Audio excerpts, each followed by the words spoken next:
राजस्थान में होने वाले विधानसभा चुनावों को लेकर दोनों ही पार्टियां जोड़तोड़ में लगी हुई हैं, प्रचार प्रसार में लगी हुई हैं। मेवाड़ बागड़ को साधने के लिए आज प्रधानमंत्री नरेंद्र मोदी उदयपुर में कृषि मंडी में जनसभा को संबोधित करेंगे। वहीं उदयपुर जिले की 8 विधानसभा सीटों को साधने के लिए लाखों की तादाद में सभा स्थल पर भीड़ जुटाने के लिए बीजेपी ने कवायद की है। कृषि मंडी में होने जाने वाली इस सभा को लेकर प्रशासनिक अधिकारी समेत पुलिस अधिकारी तैनात कर दिए गए हैं।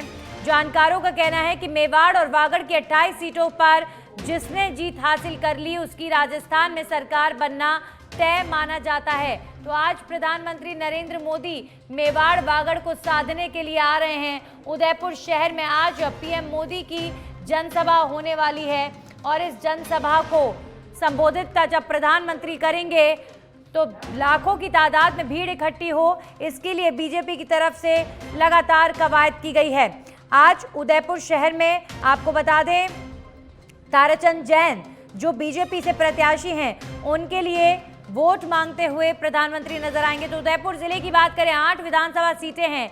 यहाँ की सीटों का चुनावी गणित बेहद खास है। उदयपुर संभाग की सीटों का चुनावी गणित बेहद खास है। सियासी और जातीय मिजाज भी यहाँ का अहम है, क्योंकि आदिवासी वोट बैंक भी है। यहाँ पर SC/ST वोट बैंक का खासा रोल रहता है। सामान्य सीटों पर ब्राह्मण और राजपूतों का दबदबा मेवाड़ वागड़ अंचल में हमेशा से देखा गया है। ब्राह्मण और राजपूतों के वोट जिन्हें मिलते हैं, वो पार्टियां सरकार बनाने में कामयाब कई बार होती हुई नजर आई। रिजर्व सीटों पर SC/ST के MLAs का दबदबा हमेशा से देखने को मिला है। तो जिले की 8 सीटों पर बीजेपी काबिज रही। 2018 में उदयपुर की 8 सीटों पर बीजेपी के लिए ये अभेद गढ़ रहा है, उदयपुर शहर सीट, और इस अभेद गढ़ को बीजेपी खोना नहीं चाहती है। 1998 से उदयपुर शहर सीट बीजेपी के नाम रही है। 98 से उदयपुर शहर सीट बीजेपी ही जीत रही है। यहाँ से गुलाबचंद कटारिया अब हालांकि राज्यपाल बनने के बाद वो यहाँ की पॉलिटिक्स से दूर हो गए हैं, लेकिन बीजेपी के दिग्गज नेता गुलाबचंद कटारिया 98 से लगातार उदयपुर सीट से जीत रहे थे। कटारिया की जगह भरना बीजेपी के लिए एक बड़ी चुनौती जाहिर तौर पर रहेगी। दोनों ही दलों के दावेदारों की सीट पर पैनी नजरें बनी हुई हैं और प्रधानमंत्री नरेंद्र मोदी एयरपोर्ट से सड़क मार्ग से पहुंचेंगे। हमारी सहयोगी धीरज रावल जुड़ गए इस खबर पर। धीरज, आज प्रधानमंत्री मोदी उदयपुर में जनसभा को संबोधित करने के लिए आ रहे हैं और ये वो सीट है जो 98 से बीजेपी के खाते में है। बदलाव सिर्फ इतना कि गुलाबचंद कटारिया लगातार इस सीट को जीतते रहे हैं, लेकिन इस बार उनकी जगह ताराचंद जैन मैदान में है। और क्या तैयारियां पीएम के इस दौरे को लेकर?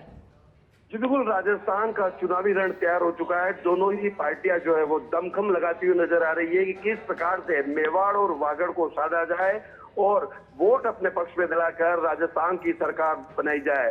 जानकारों का कहना है कि जिसने मेवाड़ और वागड़ पर फतेह हासिल कर ली है उसकी राजस्थान में सरकार बनना तय माना जाता है। ये मिथ्या जो है वो पिछली बार जरूर टूटा था, लेकिन जानकारों की माने तो राजस्थान की सरकार में मेवाड़ और वागड़ का मुख्य भूमिका रही है। वही अगर बात की जाए तो लंबे समय से भाजपा जो है वो उदयपुर जिले पर काबिज है। पिछले चुनाव की अगर बात की जाए तो 8 विधानसभाओं में से 2 विधानसभा कांग्रेस अपनी जीत दर्ज कर पाई थी। वहीं 6 विधानसभाओं के ऊपर कांग्रेस भाजपा ने जो है वो अपना कब्जा जमाया था। तो कहीं ना कहीं मेवाड़ की राजनीति के अंदर कटारिया जी का जो है वो आसाम का राज्यपाल बन जाने के बाद कहीं ना कहीं कमजोर यहाँ पर भाजपा देखी जा रही थी। उसी के मद्देनजर ये सभा देखी जा रही है कि किस प्रकार से भाजपा का जो किला रहा हुआ है, शुक्रिया धीरज आपका तमाम जानकारियों के लिए।